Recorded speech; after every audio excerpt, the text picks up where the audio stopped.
जब से बने हैं प्रभु तुम्हारे, ये जीवन अच्छा लगता है।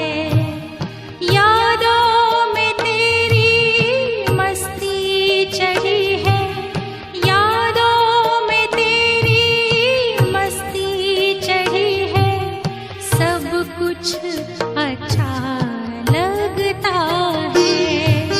जब से बने हैं प्रभु तुम्हारे, ये जीवन अच्छा लगता है।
अच्छा लगता है।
कुछ अच्छा लगता है, जब से बने हैं प्रभु तुम्हारे, ये जीवन अच्छा लगता है।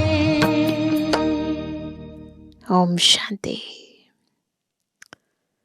भाग्य विधाता वरदाता शिव बाबा, हम सभी का जन्म जन्मांतर का भाग्य उदय करने के लिए, हमें पद्मा पदम भाग्यशाली बनाने के लिए भाग्यशाली रथ भागीरथ में संगम के सर्वोच्च सर्वश्रेष्ठ समय पर आते हैं और हम आत्माओं की सोई हुई शक्तियों को जगाते हैं।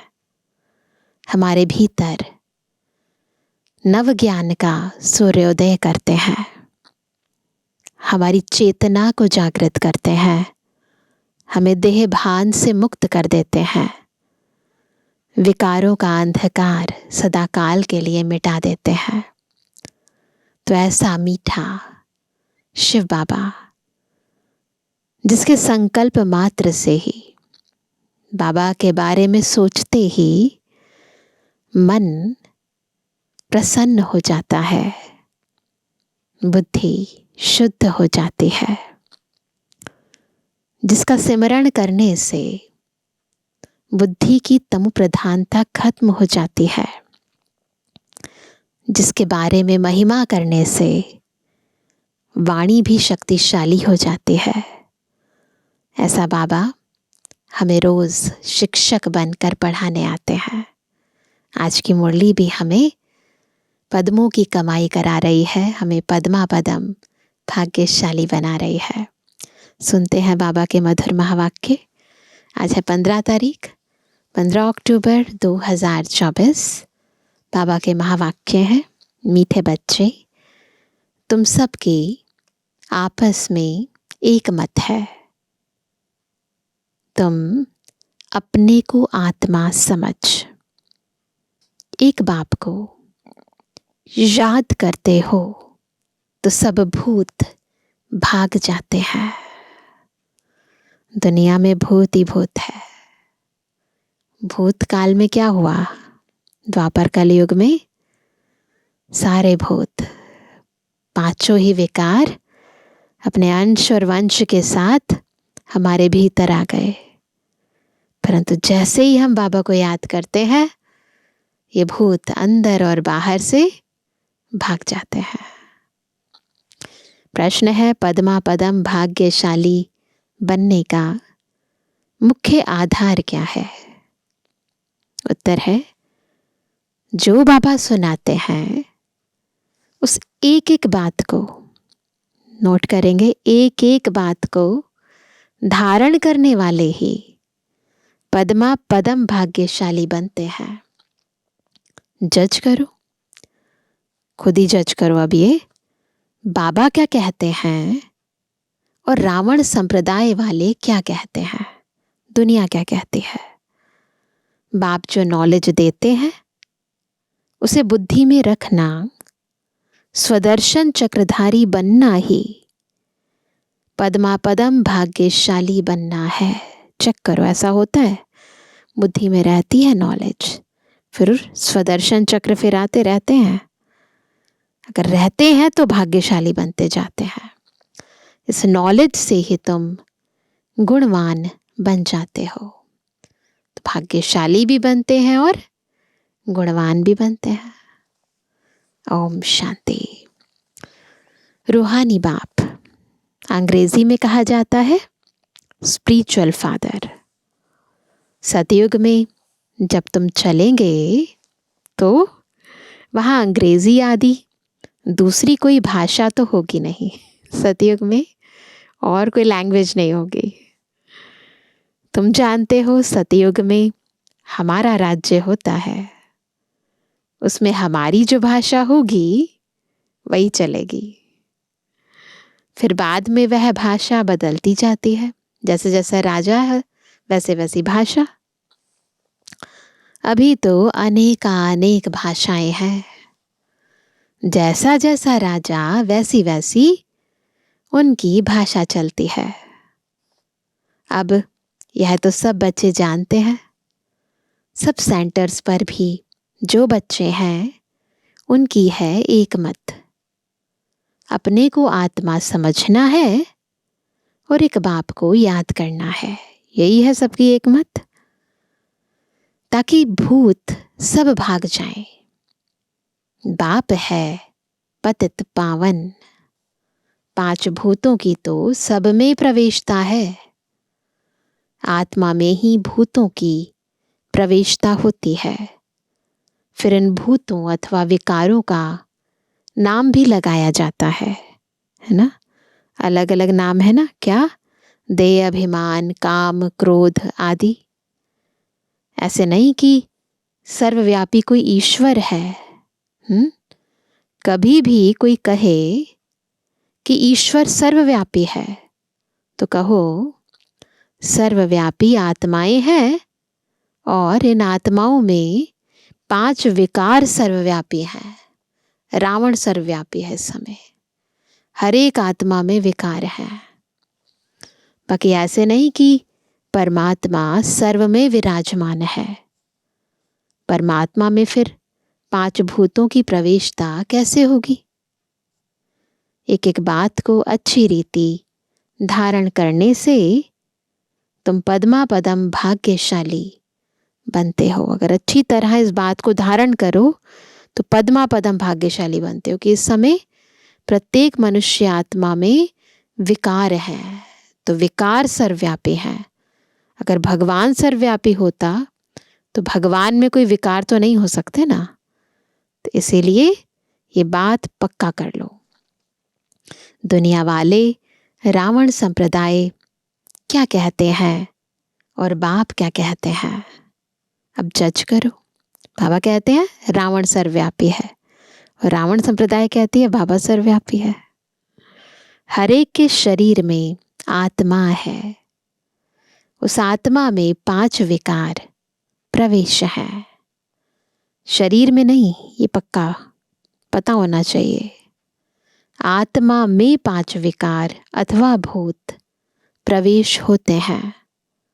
सतयुग में यह 5 भूत नहीं है, नाम ही है डेटी वर्ल्ड, है ना। जब देवी देवताओं का राज्य है तो फिर जहाँ दिव्यता है वहाँ आसुरियता नहीं हो सकती। यह है डेविल वर्ल्ड। डेविल कहा जाता है असुर को। कितना दिन और रात का फर्क है। अभी तुम चेंज होते हो, वहां तुम्हारे में कोई भी विकार, कोई अवगुण नहीं रहता। इतने बदल जाते हो। देखो, तुम्हारे में संपूर्ण गुण होते हैं, पूरे गुण, जिसे कहते हैं ना सर्वगुण संपन्न। तुम्हारे में संपूर्ण गुण होते हैं। तुम 16 कला संपूर्ण बनते हो। पहले थे, ऐसा नहीं पहली बार बन रहे हो, पहले थे फिर नीचे उतरते हो। इस चक्र का अभी मालूम पड़ा है 84 का चक्र कैसे फिरता है। हम आत्मा को स्व का दर्शन हुआ है, अर्थात इस चक्र का नॉलेज हुआ है।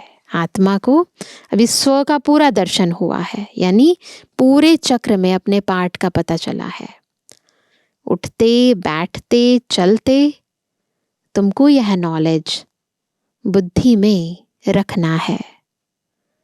बाप नॉलेज पढ़ाते हैं। यह रूहानी नॉलेज बाप भारत में ही आकर देते हैं। कहते हैं ना हमारा भारत, ना वास्तव में हिंदुस्तान कहना तो रॉन्ग है। तुम जानते हो भारत जब स्वर्ग था तो सिर्फ हमारा ही राज्य था और कोई धर्म नहीं था। न्यू वर्ल्ड थी, याद आ रहा है सबको? कोई धर्म नहीं था, बस नया वर्ल्ड थी और फिर वहां पर हमारा ही राज्य था। नई दिल्ली कहते हैं ना, दिल्ली का नाम असल दिल्ली नहीं था, क्या था? परिस्तान कहते थे। अभी तो नई दिल्ली और पुरानी दिल्ली कहते हैं ना, फिर ना पुरानी ना नई दिल्ली होगी, परिस्तान कहा जाएगा। दिल्ली को कैपिटल कहते हैं। इन लक्ष्मी नारायण का राज्य होगा और कुछ भी नहीं होगा, हमारा ही राज्य होगा और कोई नहीं होगा। सोचो ना, अभी तो राज्य नहीं है, इसलिए सिर्फ कहते हैं, क्या कहते हैं, हमारा भारत देश है। राजाएं तो है नहीं, फिर तो सारी दुनिया पर हमारा राज्य होगा। तुम बच्चों की बुद्धि में सारा ज्ञान चक्र लगाता है, क्या होगा फिर कैसे होगा, सब चक्र लगाता है। बरोबर लगा रहा है सबका चक्र, बुद्धि में सारा ज्ञान चक्कर लगा रहा है। बरोबर पहले पहले इस विश्व में देवी देवताओं का राज्य था। याद आ रहा है सबको? और कोई राज्य नहीं था। जमुना का किनारा था, उसको परिस्तान कहा जाता था। देवताओं की कैपिटल दिल्ली ही रही है, तो सभी को कशिश होती है ना। कोई भी जो बाहर से आए राजा महाराजाएं, है ना, अलग अलग धर्म वाले भी, तो उन्होंने अटैक सबसे पहले कोशिश क्या की, दिल्ली पर करा अटैक। तो सभी को कशिश होती है, सबसे बड़ी भी है, एकदम सेंटर बीच है। मीठे मीठे बच्चे जानते हैं पाप तो जरूर हुए हैं, अंदर से सब जानते हैं। पाप आत्मा बन गए हैं। सतयुग में होते हैं पुण्य आत्माएं, बाप ही आकर पावन बनाते हैं, जिसकी तुम शिव जयंती भी मनाते हो। अब जयंती अक्षर तो सबसे लगता है, इसलिए इनको फिर शिवरात्रि कहते हैं, क्योंकि जयंती शब्द तो सबके लिए यूज करते ना। गांधी जयंती, नेहरू जयंती, राम जयंती, है ना, रामनवमी जिसे कहते हैं, कृष्ण जयंती, कृष्ण जन्माष्टमी जिसे कहते हैं। तो बाबा कहते हैं वो तो कॉमन हो गया ना, इसलिए इसको शिवरात्रि कहते हैं। रात्रि का अर्थ तो तुम्हारे सिवाय और कोई समझ ना सके। यहाँ कौन सी रात्रि है, हद की नहीं, बेहद की रात्रि। अच्छे अच्छे विद्वान आदि कोई भी नहीं जानते कि शिवरात्रि क्या है, तो मनावे क्या। जब जानते ही नहीं तो मनाए क्या। बाप ने समझाया है रात्रि का अर्थ क्या है। यह जो 5000 वर्ष का चक्र है, उसमें सुख और दुख का खेल है। सुख को कहा जाता है दिन, दुख को कहा जाता है रात। तो दिन और रात के बीच में आता है संगम। जैसे दुनिया में दिन और रात के बीच में अमृत वेला आता है, वैसे यह बेहद का दिन और बेहद की रात, जिसके बीच में आता है संगम युग। आधा कल्प है सोझरा, आधा कल्प है अंधियारा। भक्ति में तो बहुत तीक तीक चलती है। यहाँ है सेकंड की बात, बहुत विस्तार है भक्ति का, ये सेकंड की बात है। बिल्कुल इजी है, सहज योग, डिफिकल्ट नहीं है, हठ योग नहीं है। तुमको पहले जाना है मुक्ति धाम, फिर तुम जीवन मुक्ति और जीवन बंध में कितना समय रहे हो, यह तो तुम बच्चों को याद है, फिर भी घड़ी घड़ी भूल जाते हो। बाप समझाते हैं योग अक्षर है ठीक, परंतु उन्हों का है जिस्मानी योग। यह है आत्माओं का परमात्मा के साथ योग। सन्यासी लोग अनेक प्रकार के हठ योग आदि सिखाते हैं, तो मनुष्य मूंझते हैं। तुम बच्चों का बाप भी है तो टीचर भी है, तो उनसे योग लगाना पड़े ना। टीचर से पढ़ना होता है। बच्चा जन्म लेता है तो पहले बाप से योग होता है। यह है मन बुद्धि का योग, यानी कनेक्शन। तो जब जन्म लेता है तो पिता से कनेक्शन हो जाता है। फिर 5 वर्ष के बाद टीचर से योग लगाना पड़ता है। फिर वानप्रस्थ अवस्था में गुरु से योग लगाना पड़ता है। 3 मुख्य याद रहते हैं, वह तो अलग अलग होते हैं। यहाँ यह एक ही बार बाप आकर बाप भी बनते हैं, टीचर भी बनते हैं। वंडरफुल है ना? ऐसे बाप को तो जरूर याद करना चाहिए। जन्म जन्मांतर 3 को अलग अलग याद करते आए हो। सतयुग में भी बाप से योग होता है, फिर टीचर से होता है। पढ़ने तो जाते हैं ना, सतयुग में भी तो पढ़ने जाते हैं ना।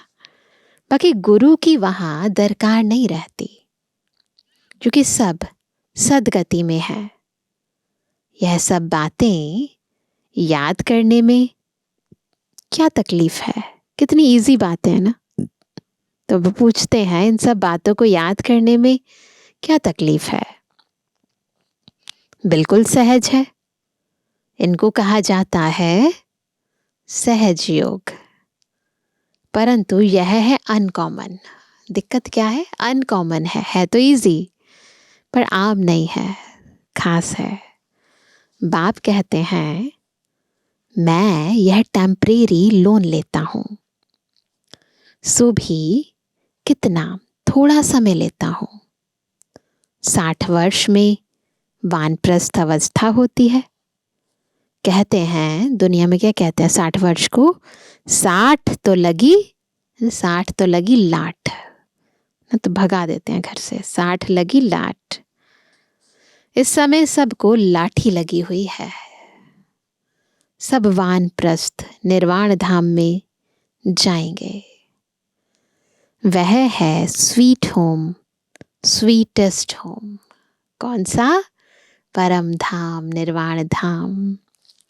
उनके लिए ही कितनी अथाह भक्ति की है। भक्ति में पूछते हैं ना, क्यों कर रहे हैं? तो किस लिए करते हैं? निर्वाण धाम में जाने के लिए, ज्योति ज्योत समाने के लिए, मुक्ति धाम जाने के लिए। अभी चक्र फिरकर आए हो। मनुष्यों को यह कुछ भी पता नहीं। ऐसे ही गपोड़ा लगा दिया है कि लाखों वर्ष का चक्र है। लाखों वर्ष की बात हो तो फिर रेस्ट मिल ना सके, है ना? रेस्ट मिलना ही मुश्किल हो जाए। 5000 वर्ष में आत्मा इतनी थक जाती है, उसे रेस्ट चाहिए, है ना? रेस्ट मिलना ही मुश्किल हो जाए अगर लाखों वर्ष की बात हो जाए। तुमको रेस्ट मिलती है, उसको कहा जाता है silence home incorporeal world, निराकारी दुनिया। रेस्ट मिल जाती है, फिर आते हैं नीचे। यह है स्थूल स्वीट होम, वह है मूल स्वीट होम। आत्मा बिल्कुल छोटा रॉकेट है। इनसे तीखा भागने वाला कोई होता नहीं। कितनी स्पीड से आत्मा भाग जाती है। यह तो सबसे तीखा है। 1 सेकंड में शरीर छोटा और यह भागा। दूसरा शरीर तो तैयार रहता है, ड्रामा अनुसार पूरे टाइम पर उनको जाना ही है। जैसे ही टाइम पूरा हुआ, शरीर छोड़ देगी आत्मा।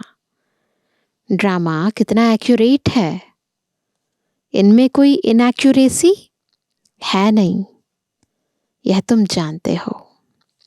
बाप भी ड्रामा अनुसार बिल्कुल एक्यूरेट टाइम पर आते हैं। 1 सेकंड का भी फर्क नहीं पड़ सकता है। मालूम कैसे पड़ता है कि इनमें बाप भगवान है? कैसे पता चलता है? जब नॉलेज देते हैं, बच्चों को बैठ समझाते हैं, तब पता पड़ता है कि इनमें, है ना। कोई साधारण मनुष्य आत्मा नहीं है, ये खुद भगवान दे रहे हैं ज्ञान। शिवरात्रि भी मनाते हैं ना, शिव का जयंती भी मनाते हैं, उनका जन्मदिन मनाते हैं, तो यानी कभी तो आएगा ना। मैं शिव कब कैसे आता हूँ वह तुमको तो पता नहीं है। शिवरात्रि कृष्ण रात्रि मनाते हैं, राम की नहीं मनाते हैं, है ना। शिव की रात्रि मनाते हैं, श्री कृष्ण को भी जन्मदिन रात्रि को मनाते हैं, राम का नहीं मनाते हैं, क्योंकि फर्क पड़ गया ना। ये राम तो बाद में आए ना, त्रेता में। शिवरात्रि के साथ श्री कृष्ण की भी रात्रि मना लेते हैं, परंतु जानते कुछ भी नहीं। यहाँ है ही आसुरी रावण राज्य। यह समझने की बातें हैं। यह तो है बाबा, बूढ़े को बाबा कहेंगे, है ना। बूढ़े को बाबा कहते हैं ना, छोटे बच्चे को बाबा थोड़ी कहेंगे, बेबी कहेंगे ना उसे, तो बाबा थोड़ी ना कहेंगे। कोई कोई लव से भी बच्चे को बाबा कह देते हैं, है ना, प्यार से कह देते हैं। तो उन्होंने भी श्री कृष्ण को लव से कह दिया है।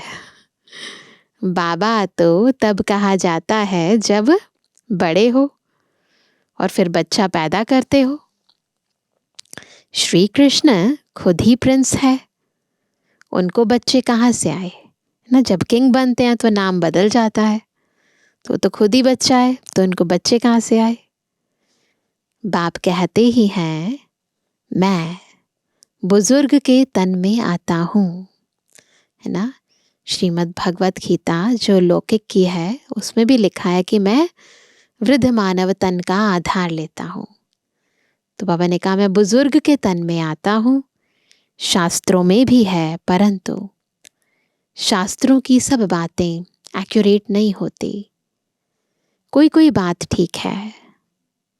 ब्रह्मा की आयु माना, प्रजापिता ब्रह्मा की आयु कहेंगे, वह तो जरूर इस समय होगा।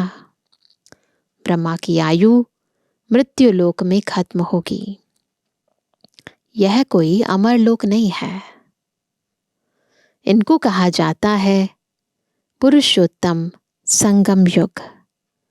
यह सिवाय तुम बच्चों के और कोई की बुद्धि में नहीं हो सकता। बाप बैठ बताते हैं, क्या कहते हैं, मीठे मीठे बच्चों, तुम अपने जन्मों को नहीं जानते हो। हम बतलाते हैं कि तुम 84 जन्म लेते हो। कैसे? तो भी तुमको पता पड़ गया है। हर एक युग की आयु 1250 वर्ष है और इतने इतने जन्म लिए हैं।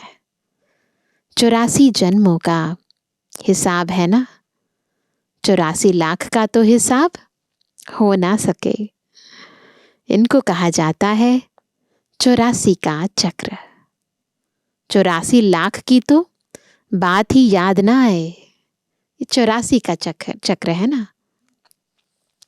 यहाँ कितने अपरम अपार दुख हैं। कैसे दुख देने वाले बच्चे पैदा होते रहते हैं। इसको कहा जाता है घोर नरक। बिल्कुल छी छी दुनिया है। तुम बच्चे जानते हो, अभी हम नई दुनिया में जाने के लिए तैयारी कर रहे हैं। पाप कट जाए तो हम पुण्य आत्मा बन जाए। अभी कोई पाप नहीं करना है इस दुनिया में। अब कोई पाप नहीं करना है। एक दो पर काम कटारी चलाना, यह आदि मध्य अंत दुख देना है। अभी यह रावण राज्य पूरा होता है तो विकारों का राज्य अब पूरा होता है। अभी है कलयुग का अंत। यह महाभारी लड़ाई है अंतिम। फिर कोई लड़ाई आदि होगी ही नहीं। आधा कल्प तक कोई लड़ाई नहीं होगी। वहाँ कोई भी यज्ञ रचे नहीं जाते। सतयुग में ना त्रेता में कोई यज्ञ नहीं रचते। जब यज्ञ रचते हैं तो उसमें हवन करते हैं ना। जब यज्ञ रचते हैं तो बाप ने भी यह जो रुद्र यज्ञ रचा है, इसमें बच्चे अपनी पुरानी सामग्री सब कुछ पुराना, तन मन धन दृष्टि वृत्ति कृति संस्कार सब स्वाहा करते हैं, है ना। तारी पुरानी सामग्री सब स्वाहा कर देते हैं। अब बाप ने समझाया है, यह है रुद्र ज्ञान यज्ञ। रुद्र शिव को कहा जाता है। रुद्रमाला कहते हैं ना, शिव बाबा की माला, है ना। निवृत्ति मार्ग वालों को प्रवृत्ति मार्ग की रस्म रिवाज का कुछ भी पता नहीं है। वह तो घर बार छोड़ जंगल में चले जाते हैं। नाम ही पड़ा है सन्यास। किसका सन्यास, है ना। क्या छोड़ा, घर बार का। खाली हाथ निकलते हैं। पहले तो गुरु लोग बहुत परीक्षा लेते हैं, काम कराते हैं। पहले भिक्षा में सिर्फ आटा लेते थे। भिक्षा मांगने आते थे ना, तो सिर्फ आटा लेते थे, रसोई नहीं लेते थे, है ना। उन्हों को जंगल में ही रहना है। वहाँ कंद मूल फल मिलते हैं। यह भी गायन है, जब सतु प्रधान सन्यासी होते हैं तब यह खाते हैं। अभी तो बात मत पूछो, सब खाते हैं, क्या क्या करते रहते हैं। इसका नाम ही है विशियस वर्ल्ड। वह है वॉइसलेस वर्ल्ड। तो अपने को विशियस समझना चाहिए ना। समझते हैं, मेरे में विकार हैं। बाप कहते हैं सतयुग को कहा जाता है शिवालय, वॉइसलेस वर्ल्ड। यहाँ तो सब है पतित मनुष्य, इसलिए देवी देवता के बदले नाम ही हिंदू रख दिया है। बाप तो सब बातें समझाते रहते हैं। तुम असल में हो ही बेहद बाप के बच्चे। वह तो तुम्हें 21 जन्मों का वर्षा देते हैं। तो बाप मीठे मीठे बच्चों को समझाते हैं, जन्म जन्मांतर के पाप तुम्हारे सिर पर हैं। पापों से मुक्त होने के लिए ही तुम बुलाते हो। साधु संत आदि सब पुकारते हैं। क्या कहते हैं? हे पतित पावन। अर्थ कुछ नहीं समझते, ऐसे ही गाते रहते हैं, आ जाओ आ जाओ, पतित से पावन बनाओ। इसका अर्थ क्या है? पतित दुनिया कोई पावन बना देना कोई सहज थोड़ी ना है। वो कहते हैं ऐसे ही गाते रहते हैं, ताली बजाते रहते हैं। उनसे कोई पूछे परमात्मा से योग कैसे लगावें, उनसे कैसे मिलें, तो कह देंगे वह तो सर्वव्यापी है। क्या यही रास्ता बताते हैं? कह देते वेद शास्त्र आदि पढ़ने से भगवान मिलेगा, ऐसे बता देते हैं। या तो कहते थे सर्वव्यापी है, या कहते हैं वेद पढ़ो या शास्त्र पढ़ो तो उससे भगवान मिलेगा। परंतु बाप कहते हैं मैं हर 5000 वर्ष के बाद ड्रामा के प्लान अनुसार आता हूँ। यह ड्रामा का राज सिवाय बाप के और कोई नहीं जानते। लाखों वर्ष का ड्रामा तो हो ही नहीं सकता। लाखों वर्ष का ड्रामा नहीं हो सकता। अब बाप समझाते हैं यह 5000 वर्ष की बात है। कल्प पहले भी बाबा ने कहा था कि मन मना भव, यह है महामंत्र, माया पर जीत पाने का मंत्र है। बाप ही बैठ अर्थ समझाते हैं, दूसरा कोई अर्थ नहीं समझाते। गाया भी जाता है ना, सर्व का सद्गति दाता एक। कोई मनुष्य तो हो नहीं सकता, देवताओं की भी बात नहीं है। वहां तो सुख ही सुख है, वहां कोई भक्ति नहीं करते। भक्ति की जाती है भगवान से मिलने के लिए। सतयुग में भक्ति होती नहीं, क्योंकि 21 जन्मों का वर्षा मिला हुआ है। सुख ही सुख है ना, तो सुख सागर की जरूरत नहीं है। तब गाया भी जाता है, इस पर क्या गायन है? दुख में सिमरण सब करे, सुख में करे न कोई। यहाँ तो अथाह दुख है, इसीलिए याद करते हैं। खड़ी घड़ी कहते हैं भगवान रहम करो। यह कलयुगी दुखी दुनिया सदैव नहीं रहती। सतयुग त्रेता पास्ट हो गए हैं, फिर होंगे।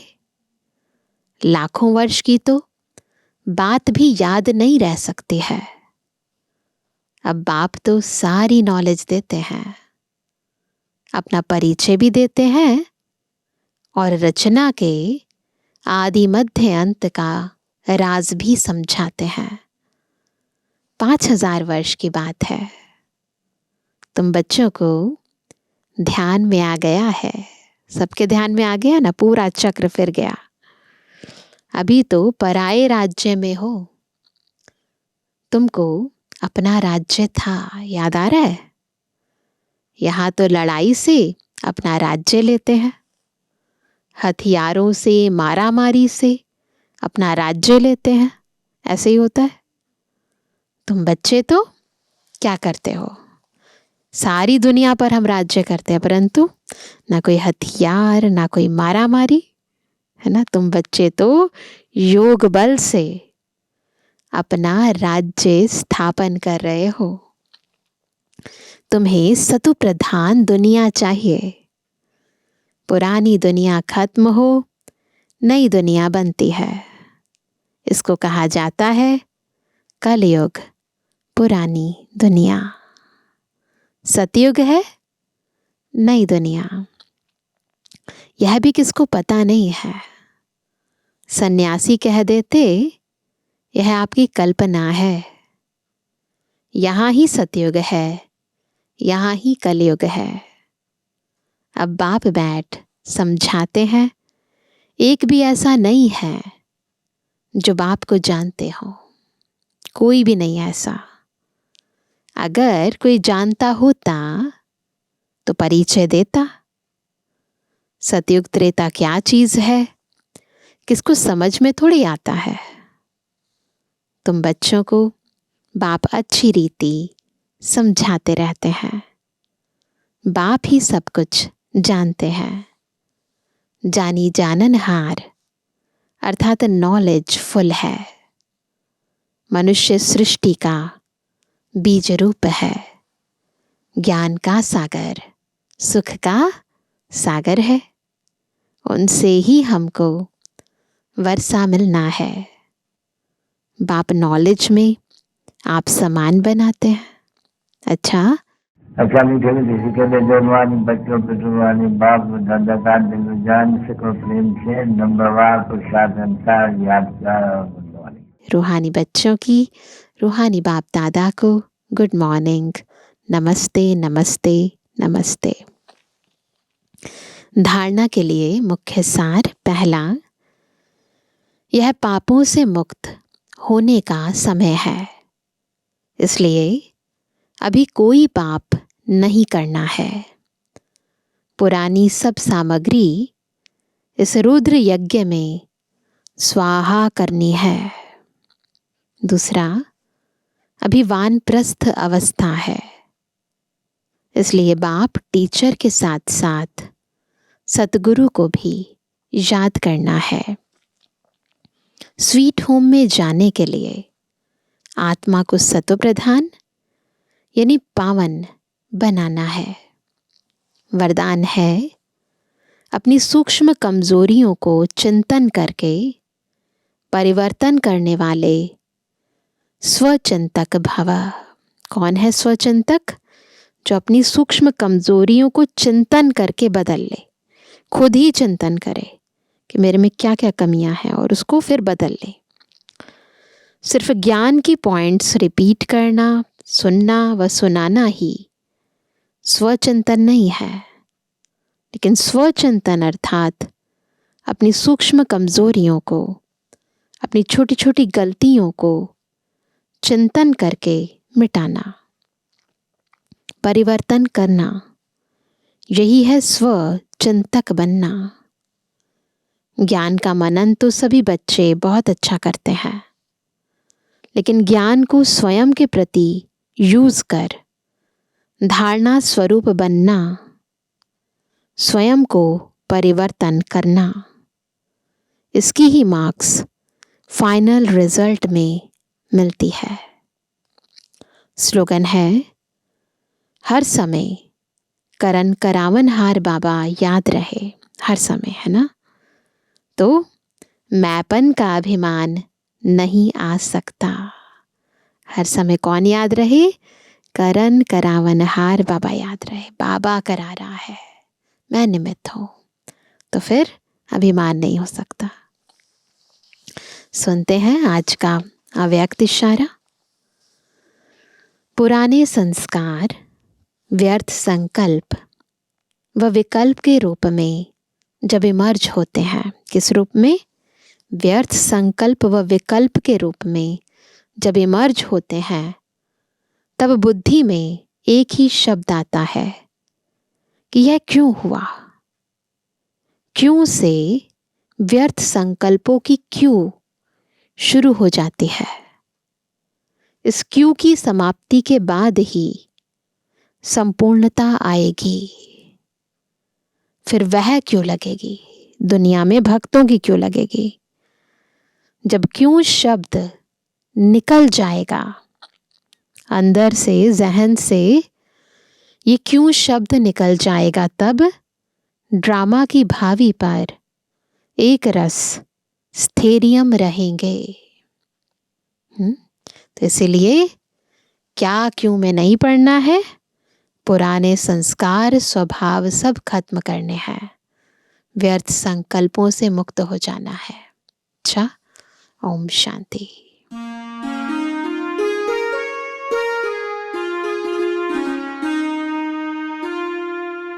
पैगाम बहारों के मिलने लगे हैं,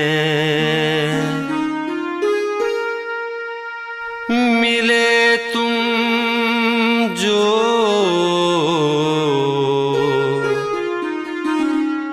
फूल खिलने लगे हैं।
जिंदगी अब सुखों की कहानी हुई, जिंदगी अब सुखों की कहानी हुई, जिंदगी अब सुखों की कहानी हुई।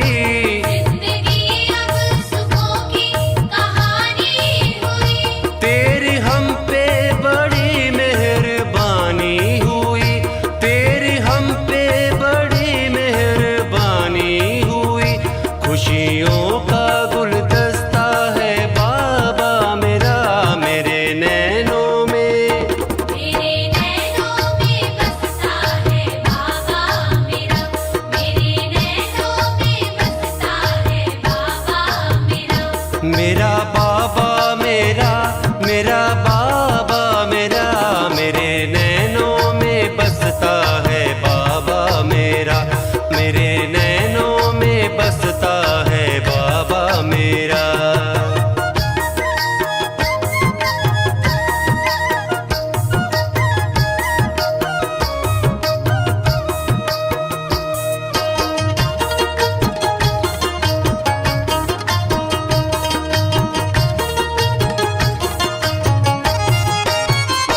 तेरी महफिल रूहानी रंगत लिए, तेरी महफिल रूहानी रंगत लिए, तेरी महफिल रूहानी रंगत लिए। तेरी महफिल रूहानी रंगत लिए। तेरी मुरली है प्यारी जन्नत लिए, तेरी मुरली है प्यारी जन्नत लिए। स्वर्ग का रास्ता है बाबा मेरा मेरे नैनों में, मेरे नैनों में बसता है बाबा मेरा, मेरे नैनों में बसता है बाबा मेरा। मेरा बाबा मेरा, मेरा बाबा मेरा, मेरे नैनों में बसता है बाबा मेरा, मेरे नैनों में बसता है बाबा मेरा।